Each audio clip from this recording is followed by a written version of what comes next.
Olá pessoal, tudo bem com vocês? Aqui é o professor Wesley, essa é a nossa oitava aula do curso de Evolução para o Ensino Superior e hoje nós finalizaremos aqui a microevolução, destacando aqui a seleção natural.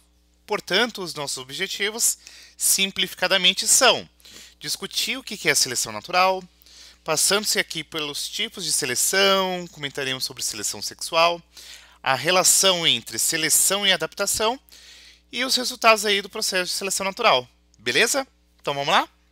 Bem, na nossa quinta aula eu comentei com vocês sobre a teoria darwiniana de evolução. E a seleção natural que era proposta lá na teoria darwiniana, ela parte de dois preceitos. Bem, você tem aqui a luta dos indivíduos de uma espécie e dentro de uma população os indivíduos apresentam diferenças, né? E algumas características elas podem conferir maior probabilidade de sobrevivência.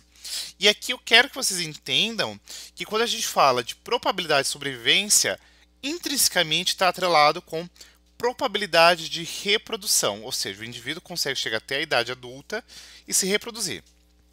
De maneira a qual essas características são passadas para a próxima geração. E o aspecto mais significativo ainda a ser trazido aqui a vocês é que, como eu falei para vocês, a cada geração a seleção vai atuar de maneira diferente, ou seja, a cada geração o jogo ele meio que é reiniciado e aí a gente pode ter diferentes pressões seletivas que vão selecionar características que no outro momento não eram vantajosas ou que eram desvantajosas, tá? De maneira a qual a gente precisa entender que essa luta pela sobrevivência, gurizada, ela vai acontecer em diversos estratos, em diversos níveis.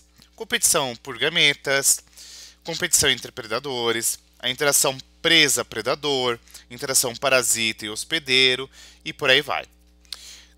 De maneira simplificada, o que eu quero que vocês entendam é que pensar em seleção natural engloba você pensar, primeiro, os indivíduos eles apresentam essas diferenças aí genéticas, morfológicas e eles precisam disputar nutrientes, parceiro sexual, exploração de nicho e etc. E todo esse conjunto de elementos acaba sendo extremamente importante para que determinadas características de indivíduos que estão com maior adaptabilidade ao meio sejam selecionadas.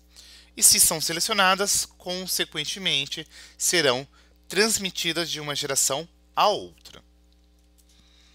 E a seleção natural ela pode basicamente acontecer em populações de três maneiras. A gente pode ter uma seleção que a gente chama de disruptiva, é basicamente uma situação na qual ocorre uma seleção de fenótipos extremos.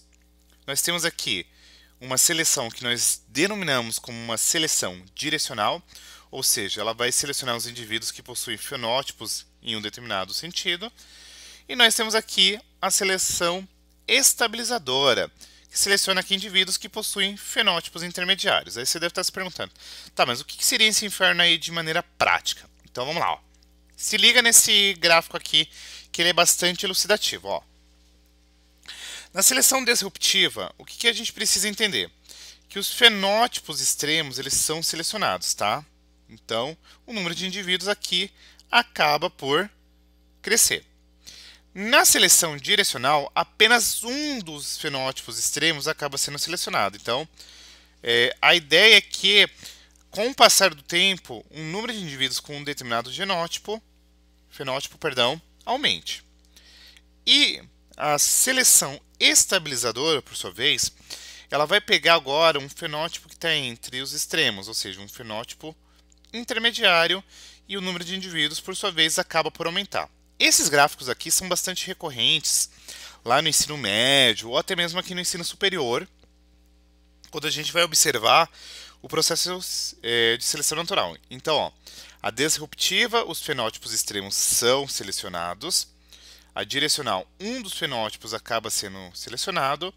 E a estabilizadora, os fenótipos intermediários que são selecionados. Beleza? Dito isto, eu falei para vocês lá no início da nossa aula que, para além de pensar na questão de seleção natural, a gente precisa entender que isso daqui está diretamente atrelado com seleção sexual. Por quê? Além da questão da luta pela sobrevivência, as espécies sexuadas, isto é, aquelas espécies que trocam gametas, precisam competir pelos parceiros de reprodução. Então, basicamente, a gente tem agora várias situações na qual a gente precisa entender que os indivíduos precisam ter estratégias para conseguir ter o cortejo. Então, algumas características podem conferir uma maior probabilidade de conseguir um parceiro e, em consequência disso, ter descendentes, tá? Essas características a gente fala que estão sobre seleção sexual, tá? O que vocês precisam entender? Que vamos pegar o exemplo aqui do pavão. Eu adoro dar esse exemplo do pavão, porque quando você olha a plumagem dele aqui, ele tem essas bolinhas aqui, né? Quanto mais bolinhas o macho tem, isso é indicativo para a fêmea que ele é um bom parceiro sexual, porque ele tem mais virilidade, vai deixar uma melhor prole, etc. Tá?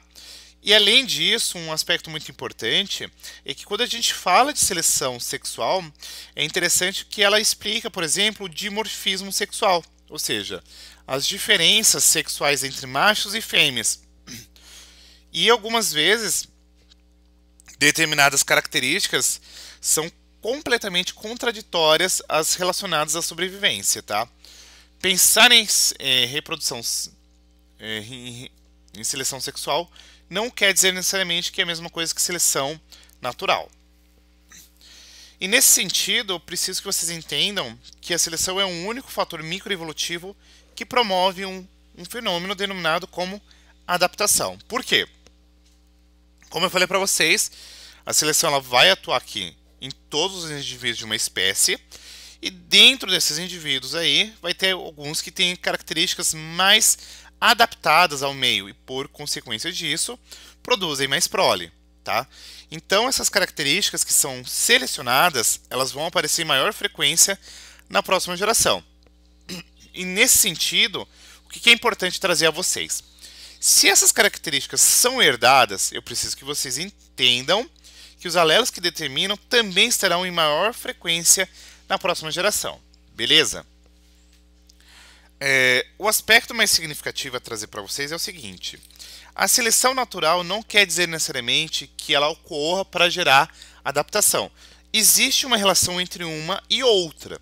O fato é que não há um propósito natural para que aconteça a seleção, tem que acontecer para determinada característica ser selecionada. Ela simplesmente ocorre, e aí dentro do contexto, como eu falei para vocês em aulas passadas e nessa mesma, a cada geração os fatores são diferentes e aí a seleção de determinadas características também tende a ser diferente, tá bom? De maneira qual eu preciso que vocês entendam que dependendo das relações de dominância ou fitness aí do genótipo, os alelos podem se fixar em gerações, ou se extinguir, ou ser mantidas em taxas muito baixas. Então, o que a gente pode olhar nesse gráfico aqui, ó? O alelo dominante, eles aumentam rapidamente por seleção, porque o homozigoto e o heterozigoto são indivíduos que acabam sendo favorecidos aí na seleção natural. Então, a frequência do alelo dominante tende a aumentar, tá? Entretanto, quando a gente tem uma situação aqui de dominância incompleta, o alelo aumenta a uma taxa muito baixa, e ao passo que alelos recessivos aumentam a taxas muito baixas, porque apenas um homozigoto acaba sendo favorecido. Então, aquelas relações mendelianas de dominância em homozigose, heterozigose, recessividade em homozigose são importantes da gente observar aqui na hora que a gente pensa na seleção aí dos determinados genótipos, tá? Então, de maneira simplificada, a gente precisa entender que a microevolução são justamente todos esses fatores, tá? E aí a gente precisa entender que os fatores evolutivos eles vão atuar em conjunto. Então, ó, competição, clima, doenças são fatores de seleção natural, tá? E aí os indivíduos que não estão adaptados a essas condições são eliminados, tá? Então tem mortes. E aqueles que estão adaptados tornam-se aqui indivíduos adultos. E os indivíduos adultos, por sua vez, eles têm aqui maior chance de produzir gametas e se reproduzirem, tá? E aí, o que que acontece? Na reprodução em específico, a gente tem a seleção sexual. Então, os machos aí, ou fêmeas, para reprodução. E aí, gera aqui os zigotos. Eu posso pegar em pontual aqui uma amostragem, um acaso, e observar aquela questão de deriva genética, de fluxo gênico e etc. Além disso, a gente pode ter aqui também atrelados os fenômenos de migração e as mutações, né? Porque, como eu falei para vocês, as mutações são eventos aleatórios e são justamente o motor aqui para o aumento da biodiversidade. Então, os fatores que vão alterar as frequências gênicas, simplificadamente, são os casamentos não aleatórios, ou seja, a gente não vai direcionar isso aqui, mas a seleção, a gente pode pensar aqui na deriva genética, na seleção natural, nas mutações, no fluxo gênico, e todos esses fatores aqui aumentam a variabilidade genética, tá? De maneira é importante vocês se atentarem nesses fatores aqui, tá? Então esses fatores estão diretamente atrelados com aumento ou diminuição da variabilidade genética, perdão, tá? A literatura adotada foi o Futayama, em especial nessa aula, e eu utilizei também o Frey-Meyer aqui, Criação e Evolução, beleza? Se você tiver curtido a aula, deixe o seu like, compartilhe o vídeo, se inscreva, ative o sininho de notificação, comente, e isso aí vai ser muito importante para que o canal consiga atingir mais pessoas, tá bom? Um super beijo e até a nossa próxima aula, que vai tratar sobre especiação. Então a gente vai começar a falar do conceito de formação de espécies à luz da evolução, beleza? Até a próxima aula. Fui!